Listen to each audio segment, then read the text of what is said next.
Hey guys, so today should be Thursday. Right now I'm shooting a video on Wednesday night, as you guys know. And we did start this yesterday. A quick reminder before we get started. Um, Things are still a little wacky with the presidency.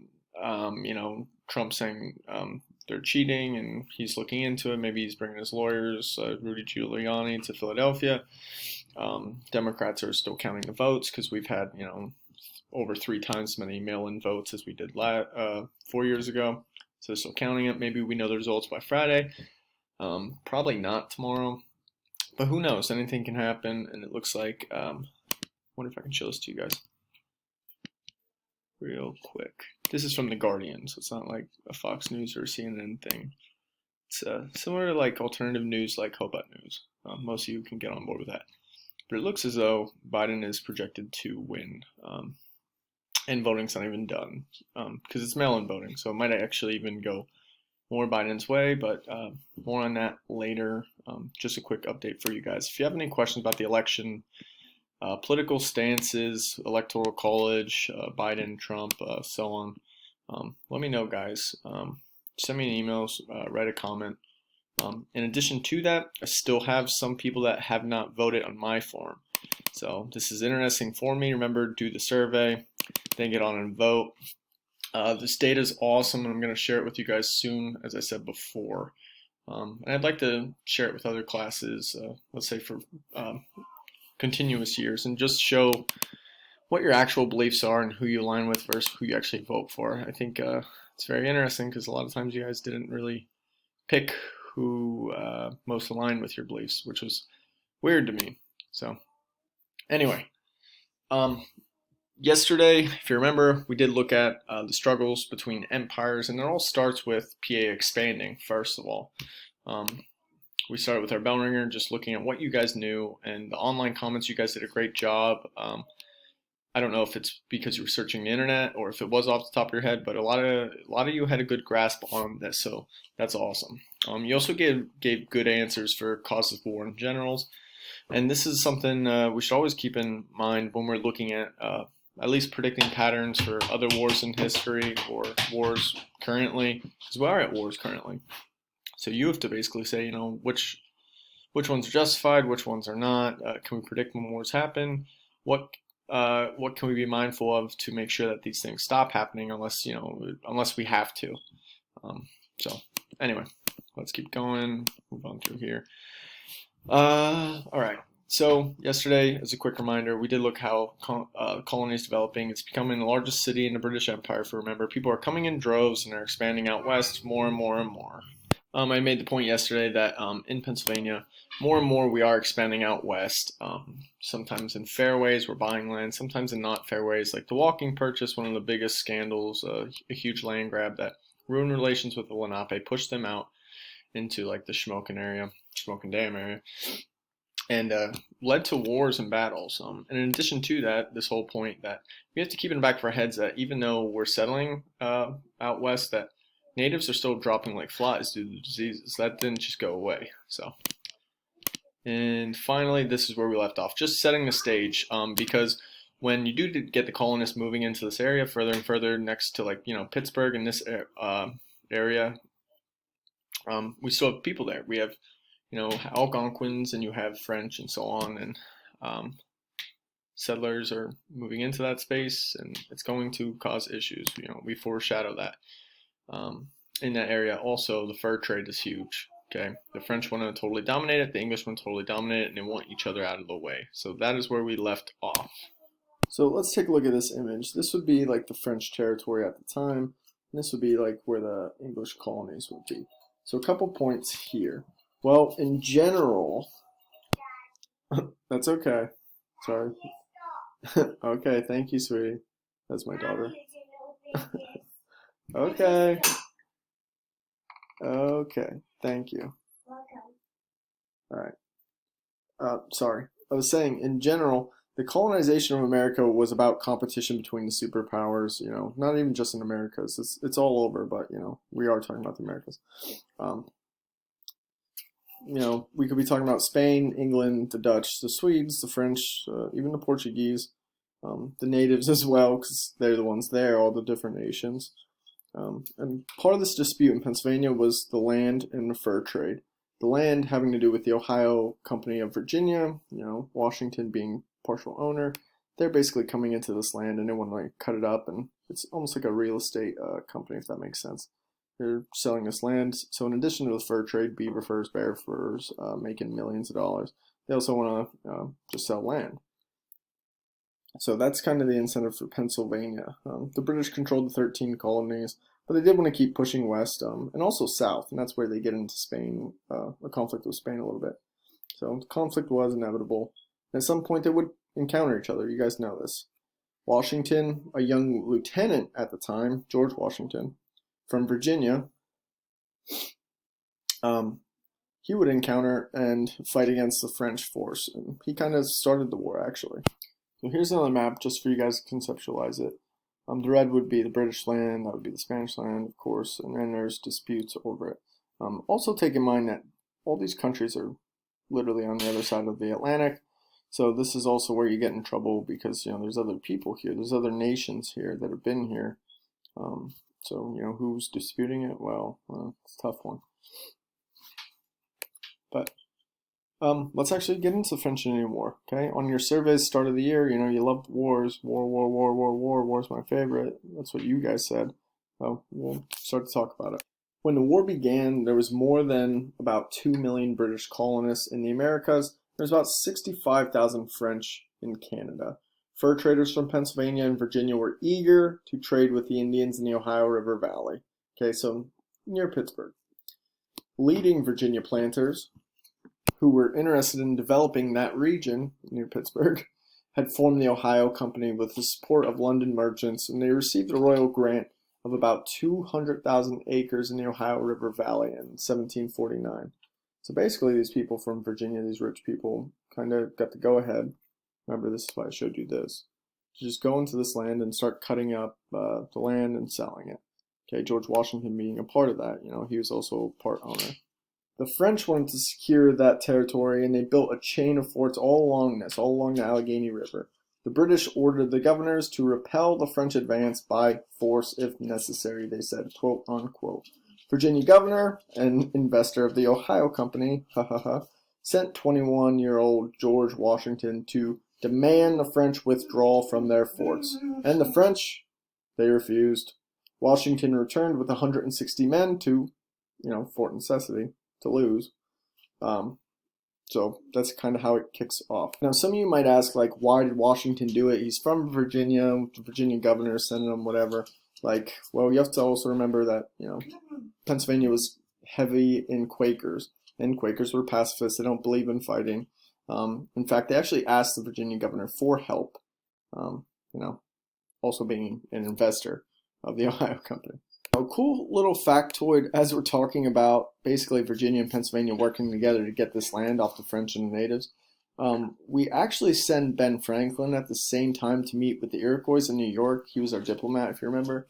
And basically he was trying, our colonies were trying to literally get the Iroquois on our side and make sure that they were with us, because they were more of a threat than even sending Ben Franklin to France and try to work out something there. So it is something to keep in mind and very, very interesting. At least I think, worry about the natives first, France later. But anyway, the 7 Years' War, which was from 1754 to 1763, being 9 years actually, your book says this as well, was primarily, like most wars, about economics. So, fur trade, land, expansion, and the competition between superpowers. Having these colonies like Pennsylvania was perfect for the British. You got raw goods, you have land for the settlers, you could ship off the poor, something we talked about before. You'd even ship raw goods back to Britain, and then they could manufacture it and make it into a finished good and then bring it back and sell it to the colonies. So it was like a win-win in every sort of direction. This is why countries have colonies in general, right? But throughout this time, I want to keep revisiting that. The French were probably one of Britain's biggest and greatest rivals throughout maybe time. It's not that way now, but it was back then and even before this. So one more time, we do get into this area that is disputed. The French say that they have it and they want to dominate the fur trade.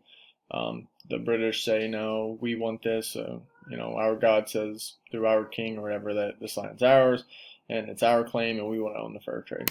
So then you get into the conflicts. As I said before, Penn's, Pennsylvania, pacifists. So Governor, get this, his actual name is Dinwiddie.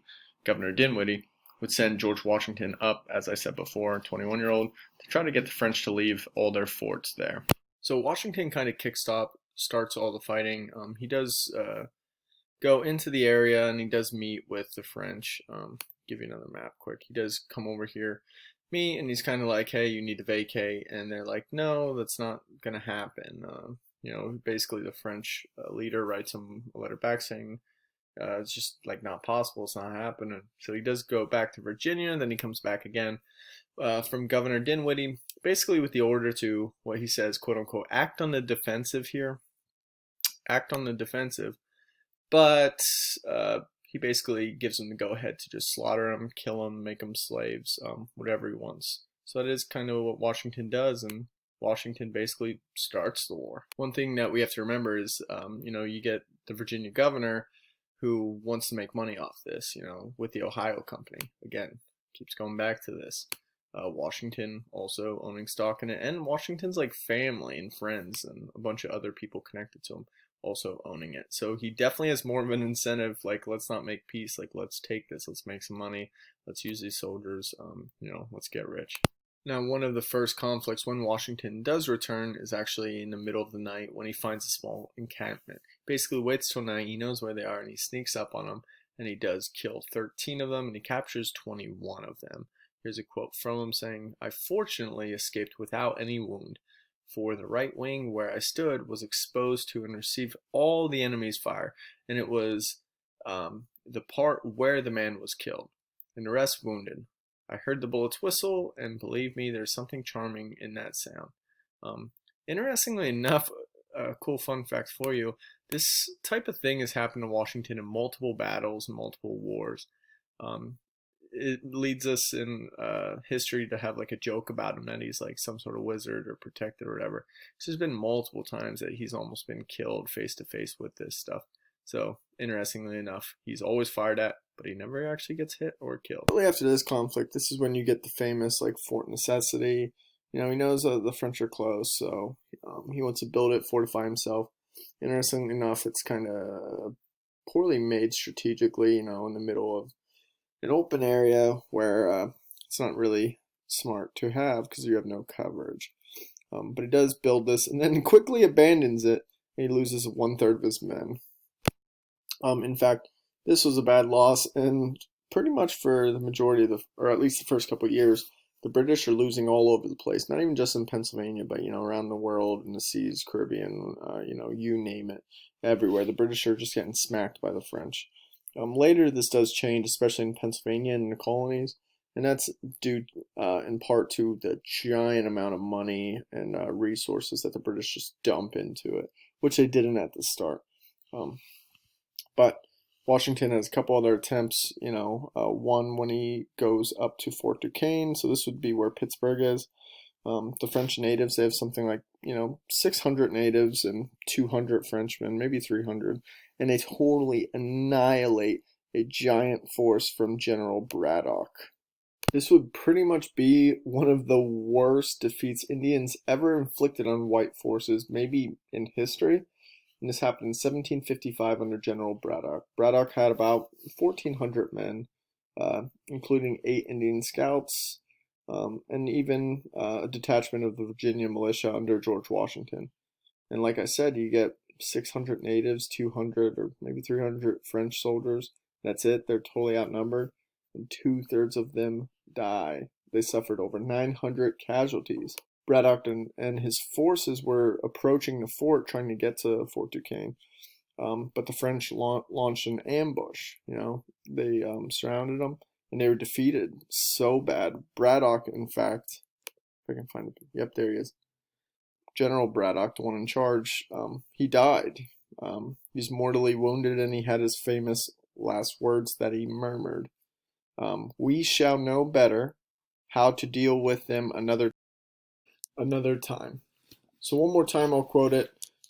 Again, General Braddock, his last words, one more time, quote unquote, we shall know better how to deal with them another time. This does not refer to the French, but it's actually the natives. It's actually the Algonquins. This is what they're talking about. This was a big issue for them. I think all too often we underestimate how much damage they really did to people, and how basically you guys know the end of the story in 2020. 333 million people. How many are natives versus how many are whatever the ancestors of these people and so on. Disease wiped out most of them. When you get into combat warfare, they're actually pretty deadly. Unfortunately, today, most textbooks that you get kind of make Native Americans, the conflicts of them and even their contributions, the good and the bad things, it's kind of just invisible. They're not really a part of history, at least textbook wise. So to find those other perspectives, you have to search elsewhere. You have to search in other books, or go on some Native American history websites to kind of find that. But it is super interesting and super important. Anyway, 2 years after this, it's still pretty brutal for the British and the colonists, and they're just, being defeated time after time after time, not even just in Pennsylvania, but all over. Now, if we look a little bit beyond that, like 1759, the tide begins to turn and the British begin winning, okay? This is when they take back Fort Duquesne in Pittsburgh, and they get a huge victory in September of 1759. That's where the British kind of defeat the French near Quebec, and the British win against the French in the U.S. and the Caribbean, in Europe, all over, even in India. The war does continue for 3 more years, and it ends after we get the Treaty of Paris. Treaty of Paris in 1763. Okay, so we have another Treaty of Paris after the Revolutionary War. Now, the British would win. They get the land. Now the colonists can go, at least buy it, right, off the Ohio Company. So they can expand over there. And the British kind of start setting up their own forts to make sure that they have some sort of barrier, again, between the natives and the French and whomever else is out there, to try to, let's say, let me show you a map. So British get this land, okay, well, let's set up a fort here so that we can still be a barrier between, the Louisiana Purchase land, so the land of the French there. Okay, this is just a picture of Fort Duquesne. So this would be the French fort near Pittsburgh. But then later, Fort Duquesne, when we send a giant force up, they would destroy it before our man, General Forbes, even gets there.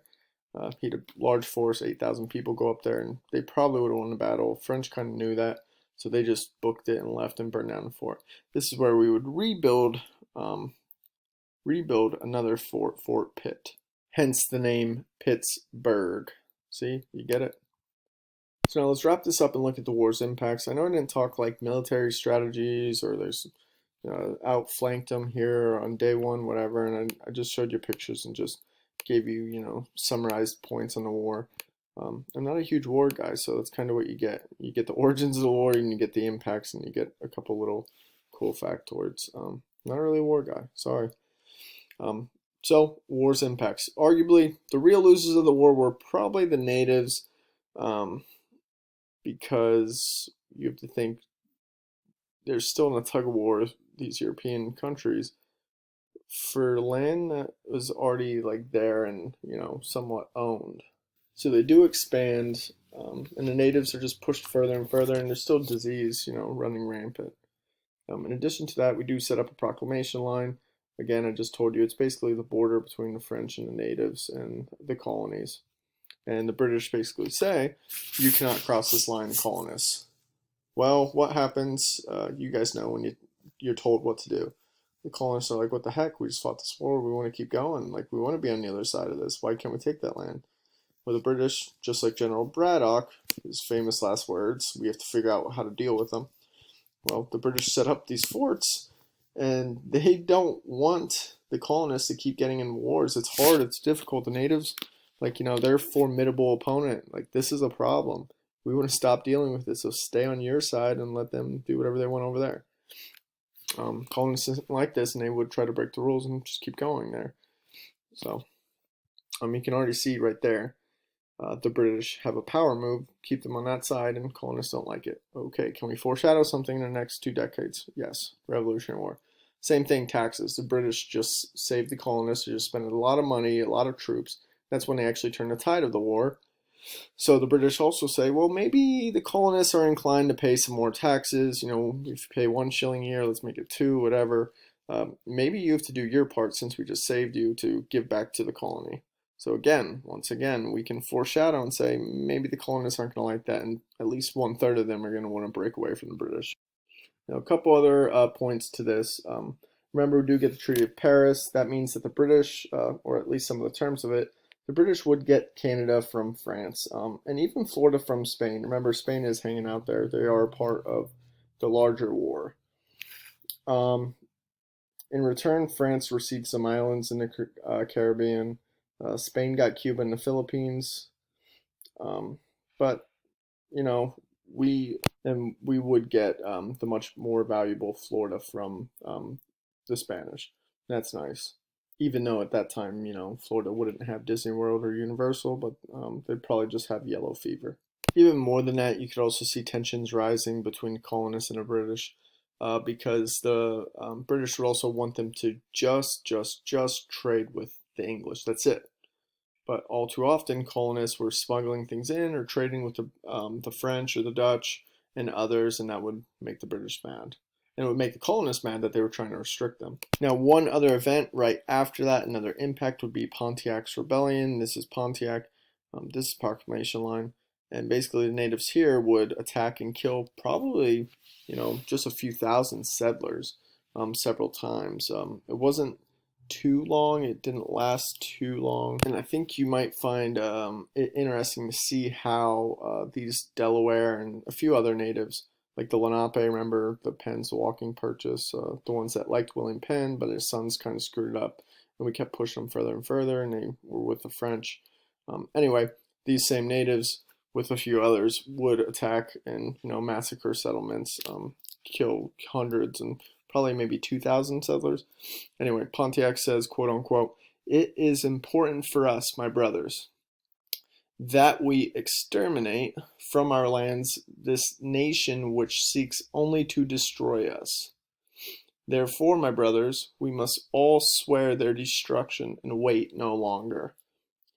He kind of saw how, you know, some of the colonists were, and he said, you know, it's them or us. We have to defeat them. We have to kill them all, or else they're going to kill all of us. So what happened, especially after these raids, you know, the British, they already knew they were a threat, and all too often the natives were destroying the British, and they were better at warfare, you know, with guerrilla warfare tactics. So what the British did, very infamous, South Park does an episode on it. They invited the leaders to talks, for peace talks, and they basically gave them gifts. They were blankets and other things, but they were infested with smallpox. So it's another account of biological warfare. If you remember, there's a few times we did this in Virginia too. One extremely infamous event down in Virginia. So they did this again. Alrighty, so let's wrap this up with the review questions. Sorry if I was a little disorganized and going all over the place, but I hope you guys got the gist of it, the impacts, the start of the war, what it meant, and how it led to like other conflicts, and how it's going to lead to another conflict that you guys can already predict, the Revolutionary War. So let's look at the review questions, and please answer these in comments. What events helped develop colonial PA? So how did we get bigger population, more land? Tell me. A couple reasons, right? What are some factors that push settlers west? Well, let me know. What is out there? Why would they want to be out there? 3. What were some of the impacts of this westward push, this westward expansion? Well, what happened because we went out there? All right. Let me know. Tomorrow, more so, it's a half day in-house. So I was going to have you guys watch this crash course video, which definitely interesting, and John Green's pretty awesome, and he's got way better graphics. It's definitely a better video than mine. So watch this just to get more context on it. then we'll move on to the your next reading in the PA history text when we come back. All right. Have a good one, guys. Thanks for watching. Let me know if you have any comments about any of this stuff. Pontiac's Rebellion, biological warfare, a young Washington, Biden, Trump, the election, whatever. Anything you guys want, let's talk it up in the comments. All right. Have a good one. Bye.